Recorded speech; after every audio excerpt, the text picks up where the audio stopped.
পাকিস্তানকে 54 রানে বিশাল ব্যবধানে হারিয়ে নারী এশিয়া কাপ রাইজিং স্টারের ফাইনালে পৌঁছে গেছে বাংলাদেশ নারী ক্রিকেট দল। বাংলাদেশের দেওয়া 111 রানের টার্গেটে নেমে পাকিস্তান 56 রানে অল আউট হয়। ফাইনালে ভারতের মুখোমুখি হবে বাংলাদেশ ক্রিকেট দল। পাকিস্তান লক্ষ্য তারায় ব্যাট করতে নেমে শুরু থেকে চাপের মধ্যে ছিল। ফারিয়া তৃষ্ণা পাকিস্তানের প্রথম ওপেনার ইমরান নাসিরকে বল করে তাড়াতাড়ি পথ দেখান।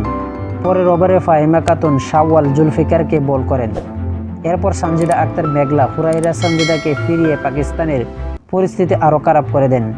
একের পর এক উইকেট হারাতেও থাকে পাকিস্তান। যদিও ইউসরা আমির ও হাফসা খালিদা এবং 111 রান করেন ইউসরা আমির, অন্যদের মধ্যে কেউ 2 অঙ্কের পৌঁছাতে পারেনি। বাংলাদেশের হয়ে সানজিদা আক্তার মেঘলা 3টি উইকেট নেন, ফাহিমা খাতুন 2টি উইকেট এবং বাঘে 1টি উইকেট নেন 3 জন বোলার। বাংলাদেশের ইনিংসে ওপেনিং জুটিতে শামীম সুলতানা 13 রান এবং উসমা তানজিম 12 রান করেন। পরের ব্যাটাররা বেশিরভাগ রান করতে পারেননি। দলের অধিনায়ক ফাহিমা খাতুন একাই 32 বলে 40 রান করেন এবং অপরাজিত থাকে ইনিংসে। অন্যদের মধ্যে লতা মণ্ডল 5 রান এবং ফারজানা ইয়াসমিন 6 রান, শরীফা 0, সাদিয়া আক্তার 8 রান, ফাতেমা জাহান 23 রান, সানজিদা আক্তার মেঘলা 1 রান করে ফিরেন। শেষ পর্যন্ত বাংলাদেশের 110 রান করে ইনিংসে শেষ করেন।